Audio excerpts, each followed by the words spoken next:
இறங்கி வந்து பேசினாரு, தரிசனத்துல பேசினாரு, கனவுல பேசினாருன்ற வார்த்தை இல்லையே. ஆனாலும் அந்த தாய் விசுவாசித்தார். அந்த தாய் விசுவாசித்தபடினாலே, அவளுக்கு பிரியமானதை அவள் விட்டு விட்டபடினாலே, லெட் கோ பண்ணதுனால தான் அந்த குழந்தையை எந்த ராஜா வந்து கட்டளை பிறப்பித்தாரோ அந்த ராஜாவின் வீட்டில் உள்ள ஒரு பெண் அந்த குழந்தையை எடுத்து வளர்ப்பதற்கான வாசலை ஆண்டவர் செய்து கொடுத்தார். எந்த ராஜா, எந்த அரண்மனை குழந்தைகளே இருக்கக்கூடாதுன்னு கட்டளை பிறப்பித்ததோ அந்த அரண்மனையில தான் மோசே வளர்ந்தார். இந்த வழியையும் வாசல்களையும் அந்த பெண்ணு ஒப்பு கொடுத்தா இல்லையா, அந்த ஒப்பு கொடுத்த படியினால தான் இது நடந்துச்சு. ஒருவேளை ஒப்பு கொடுக்காம வச்சிருந்தா, நைல் கதை நான் அந்த நதியிலே போட்டிருந்தா, பரவாயில்ல என்னால முடியலப்பா கிவா பண்ணிட்டு செய்திருந்தா யோசிச்சு பார்ப்போமா? ஆனாலும் கூட கர்த்தர், நீங்க பாருங்க, அந்த இடத்துல அந்த குழந்தைக்கு ஒரு குடும்பத்தை கொடுத்தாரு. அந்த குழந்தைக்கு பால் கொடுக்கிறதுக்கு சொந்த தாயையே தான் அவங்க தெரிவு செஞ்சாரு. அந்த தாய் தான் அந்த குழந்தைய ஒரு காலகட்டம் வரைக்கும் வளர்த்தாங்க. அது செய்தாரு. அந்த குழந்தைய வளர்த்து எடுக்கிறதுக்கு சம்பளமா அவர் கொடுத்துட்டாரு. வெளியெல்லாம் போக தேவையில்லை. ஒருவேளை அடிமையா இருந்திருந்தா பாலுக்கு கஷ்டப்பட்டிருக்கணும்ல, அப்ப பெம்பஸ் இருந்திருக்காது, இருந்தாலும் கஷ்டப்பட்டிருக்கணும்ல, ஒரு வேளை துணி வாங்குறதுக்காக கஷ்டப்பட்டிருக்கணும்ல. இப்ப கஷ்டம்னா என்னன்னே தெரியாது. அம்மாதிரியான ஒரு சூழலை மோசேக்கு கர்த்தர் வாய்க்க பண்ணி கொடுத்தார். இது எதனால நடந்ததுன்னா, அந்த ஸ்திரீ, அந்த தாய் தனக்கு பிரியமானதை விட்டு கொடுத்தபடினால. இன்னைக்கு நாம விட்டு கொடுக்க முடியுமா? நமக்கு பிரியமானதை கர்த்தர் இடத்துல விட்டு கொடுக்க முடியுமா? ஐயோ போயிருச்சுன்னா திரும்பி வருமா? வரும். இரண்டந்தனையாக கர்த்தர் திரும்பி கொடுப்பார். அதுதான் நம்ம அடுத்த பாயிண்ட்ல பார்க்க போறோம். மூன்றாவதாக இறுதியான பாயிண்ட், இந்த நாள்ல கூட நம்ம கடைசியா பார்க்க போகிற காரியம் ஜெனரேஷனல் பிளெஸிங், தலைமுறைக்கான ஆசீர்வாதம். இந்த யாத்திராகமம் 2ஆம் அதிகாரம் 7-10 வரைக்கும் நீங்க பார்த்தீங்கன்னா, இந்த யெசோபாத், இந்த தாயோடைய அந்த விசுவாசத்தை கர்த்தர் கனம் பண்ணுகிறதை நம்ம பார்க்கலாம். அவங்களோட விசுவாசத்தையும் விசுவாசத்தின் செயலையும் கர்த்தர் கனம் பண்ணுகிறதை இந்த நாள்ல நாம பார்க்கின்றார். கர்த்தர் பாருங்க, மோசேவை மட்டும் காப்பாத்தல. மோசேவை காப்பாத்தினது மட்டும் இல்ல, மோசேக்கு அவர் வாழ்வதற்கான அந்த வாழ்வாதாரத்திற்கான வருமானத்தையும் கொடுத்து, ஒரு நல்ல குடும்பம் கூட இல்ல, பயங்கர நல்ல குடும்பம். அது ஏன்னா அது ராஜா வீடு, சாதாரண குடும்பம் இல்ல, சாதாரண வீடு கிடையாது. ஒரு அரண்மனையை கொடுத்து அந்த குழந்தையை வளர்ப்பிப்பதற்கான வாய்ப்பை கொடுத்தாரு. இன்னொன்னு பாருங்க, அந்த குழந்தைய பால் கொடுத்து கொஞ்ச காலம் வளர்க்க சொல்லி அந்த அரண்மனை வீட்டு பெண் வந்து சொல்லிடுவாங்க. அப்ப மோசே தாய் என்ன செய்வாங்க? குழந்தையை கூட்டிட்டு போய் அவங்க வீட்டுல வச்சு பால் கொடுத்து வளர்க்கிறாங்க. கண்டிப்பா மோசேயின் தாய் இஸ்ரவேல் ஜனங்களை குறித்து, கர்த்தருடைய சந்ததியை குறித்து அந்த குழந்தைக்கு சொல்லி கொடுத்திருப்பாங்க. அதனாலதான் அந்த குழந்தை ஒரு வயசு வந்து மீண்டும் அரண்மனையில போய் வளரும் போது, ஒரு நாள் எகிப்திய ஜனங்க ஒரு மனிதன் அடி வாங்கும் போது அவன் மனசு துடிக்குது. ஏன் துடிக்குது? ஏன்? யாரோ ஒருத்தர், இஸ்ரவேல் ஜனங்கள் தானே அடி வாங்கிட்டு போடுமே, ஒரு அடிமை தானே அடி வாங்கிட்டு போடுமே, அவன் நினைச்சிட்டு போயிருக்கலாமே. அவனுக்கு ஏன் அந்த உணர்வு வந்துச்சு? அந்த துடித்தல் எதுக்காக வந்துச்சு? ஏன்னா கண்டிப்பா மோசேயின் தாய் அந்த குழந்தைய அந்த வளர்த்து வந்த காலத்துல கண்டிப்பா அந்த வேல்யூவை அவங்களுக்கு சொல்லி கொடுத்திருப்பாங்க. அந்த வேல்யூவை சொல்லி கொடுக்கிறதுக்கான தருணத்தையும் கர்த்தர் தான் மோசேயின் தாய்க்கு ஏற்படுத்தி கொடுத்தார். இந்த மோசேயை பார்த்தீங்கன்னா, மோசே ஒரு குழந்தையா காப்பாற்றப்பட்டு ஒரு லீடரா ரேஸ் பண்ணப்பட்டு, அதாவது ஒரு தலைவனாக வளர்க்கப்பட்டு ஒரு தேசத்தையே விடுதலைக்குள்ளாக திரும்பி அவங்களை மீட்டு கொண்டு வரும் மட்டும் கர்த்தர் அவனை பயன்படுத்தினார். இதுதான் ஜெனரேஷனல் ஆசீர்வாதம். அந்த ஆசீர்வாதம் பாருங்க, குழந்தையா வளர்க்கும் போது வருமானத்தோடு நின்றுல, அந்த தாயோட விசுவாசத்தினால அந்த குழந்தை காப்பாற்றப்பட்டது மட்டும் இல்லாம அந்த குழந்தை மீட்கப்பட்டது. அந்த குழந்தை தலைவனாகவும் உருவாக்கப்பட்டது.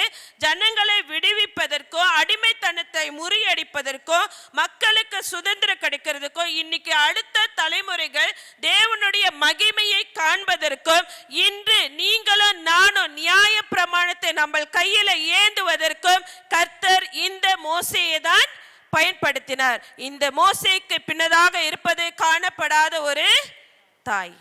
இன்னைக்கு உங்களோட சந்ததி, உங்களோட தலைமுறை ஆசீர்வதிக்கப்படும். ஆனால் அந்த ஆசீர்வாதத்திற்கு பின்னாக கண்டிப்பா ஒரு தாய் இருப்பாங்க. இங்க அமர்ந்திருக்கிற ஒவ்வொரு ஆவிக்குரிய பிள்ளைகளுக்கு பின்னாடி காணப்படாத ஒரு ஸ்திரீ இருக்காங்க. யாரெல்லாம் இருக்குன்றீங்க? அமேன் சொல்லுங்க பாப்போம். சத்தமா சொல்லுவோமா? ஏன்னா நீங்க உங்க தாயை குறித்து சாட்சி சொல்றீங்க. அமேன். என்னோட தாயும் அப்படிதான். என்னோட இந்த ஜேர்னியில இத்தனை வருஷத்துல இந்த 39-40 வயசு ஆக போகுது. இது வரைக்கும் என்னோட தாய் என்னுடைய எனக்கு முன்னதாக வந்ததே இல்லை. ஒரு காணப்படாத ஸ்திரியாக தான் இருந்திருக்கிறாங்க. அவங்களுக்கு படிக்க தெரியாது, அவங்களுக்கு சபையில் பேச தெரியாது, அவங்களுக்கு சரியாக உடுத்த தெரியாது, அவங்களுக்கு முன்னுக்கு வந்து பாட தெரியாது, அவங்களுக்கு பைபிள் படிக்க தெரியாது.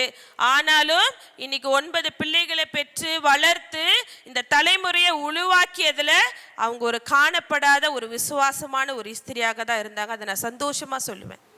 அதுக்காக நான் கர்த்தருக்கு ஸ்தோத்திரம் செலுத்துகிறேன். இன்னைக்கு உங்கள் வாழ்க்கையிலையும் அந்த மாதிரி தாயார்கள் இருக்கிறாங்களா?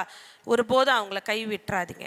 இந்த தாயார் பாருங்க, இந்த ஸ்திரீ மோசேயின் தாய் பார்த்தீங்கன்னா வெறும் நினைவுகளை மட்டும், ஒரு மெமோரியை மட்டும் அவங்க விட்டுட்டு போல, அவங்க லெகசி, சரித்திரத்தை விட்டுட்டு போயிருக்காங்க. இன்னைக்கு பேசுறோம் இல்லையா, இந்த லெகசி, இந்த சரித்திரம் எங்கேருந்து ஆரம்பிச்சது? ஒருவேளை மோசேயின் தாய் அந்த குழந்தையை கண்டிப்பா போட்டிருக்க மாட்டாங்க. ஏன்னா அது கர்த்தருடைய திட்டம் கிடையாது இல்லையா? கர்த்தருடைய திட்டத்துல மோசேயின் தாய் பயன்படுத்தப்பட்டு ஒரு விசுவாசமான பெண்ணாக இருந்தபடியினால இன்று அந்த விசுவாசமுள்ள ஒரு தாயோட பேச்சு வந்து ஒரு நினைவா மட்டும் இல்லாம ஒரு லெகசியா, ஒரு சரித்திரமா, தலைமுறை தலைமுறையாக பேசப்படுகின்ற ஒரு சரித்திரமாக இருக்கின்றது. அன்பான தேவஜனமே, இந்த நாளில் கூட இறுதியாக உங்களை சொல்லி உற்சாகப்படுத்த விரும்புகிறேன். அநேக தாய்மார்கள் இந்த நாளில் ஒருவேளை உங்களுக்கு டயர்டாக இருக்கலாம், கஷ்டமாக இருக்கலாம். என்னை யாருமே பார்க்கலையே, நான் படிக்கலையே, நான் எப்படி முன்னுக்கு வருது, எனக்கு பேச தெரியாது, எனக்கு ஊழியம் செய்ய தெரியாது, என்னை யாருமே அப்ரிஷியேட் பண்ண மாட்டாங்க வேலை இடத்துல. சரி, நிறைய பாடுகளை கடந்து போன பெண்களாக இருக்கலாம். மோசேயின் தாய் ஜெகோபாத் மேலே கர்த்தர் எப்படி பற்றுதலாக இருந்தாரோ அது போல அந்த பரலோகம் உங்களை பார்த்து கொண்டு இருக்கிறது. யாருமே என்னை பார்க்கலன்னு நினைக்காதீங்க. பரலோகம் உங்களை நோக்கி கண்ணோக்கமாய் இருக்கிறது. கர்த்தர் உங்களோட கண்ணீரை, உங்களோட ஜெபத்தை, உங்களோட விசுவாசத்தை, உங்களோட தியாகத்தை, நீங்க முன்னுக்கு வரீங்களான்றத கர்த்தர் பார்க்கல. உங்க உள்ளத்துல இருக்கு இல்லையா, அந்த காணப்படாத விசுவாசம் இருந்தாலும் அது எவ்வளவு உறுதியா இருக்கிறது, அதை மட்டும்தான் கர்த்தர் பார்க்கிறாரு. கண்டிப்பா கர்த்தர் அதை ஒரு நாள் கனம் செய்வார். ஒருவேளை நீங்க இருக்கிற காலகட்டத்தில் அதை நீங்க பார்க்காமல் போனாலும் உங்கள் சந்ததி அதை பேசும். என்னோட பாட்டி தான் சொல்லி கொடுத்தாங்க. நான் பாஸ்டரோட பாட்டி, அப்பாவோட அம்மா, நான் அவங்களோட பேசின நாட்கள்லாம் ரொம்ப லேஸ் தான். ஆனாலும் எனக்கு அவங்கக்கிட்ட அவங்கள பற்றி பேசினாலே நான் சாட்சியாக ஒரு விஷயம் சொல்லுவேன்னா அவங்க வாயில் வர ஒரே வார்த்தை சோஸ்திரம் தான். அவங்கள பார்க்கும்போது எல்லாமே உடனே அவங்க வேலையெல்லாம் செஞ்சுட்டு இருப்பாங்க, அவங்க மட்டும் உட்காந்து சோஸ்திரம் சோஸ்திரம் சோஸ்திரம் சோஸ்திரம் சொல்லுவாங்க. நாளைக்கு அவங்களோட சந்ததி, எங்களிடத்துலேருந்து வருகிற சந்ததி கண்டிப்பாக அது சொல்லும். அதுதான் சாட்சி. எப்பொழுதுமே சோர்ந்து போகாதீங்க. கர்த்தர் கண்டிப்பாக காணப்படாத பெண்ணாகிய மோசேயின் தாயை எப்படியாய் கனப்பண்ணாரோ அது போல உங்களையும் கனப்பண்ணுவார். இறுதியாக ஒரு வசனத்தை வாசித்து முடிப்போம். நீதிமொழிகள் 31வது அதிகாரம் 28வது வசனம். கிளவுடியா வாசிக்கிறீங்களா? நீதிமொழிகள். அவள் பிள்ளைகள் எழும்பி அவளை பாக்கியவதி என்கிறார்கள்.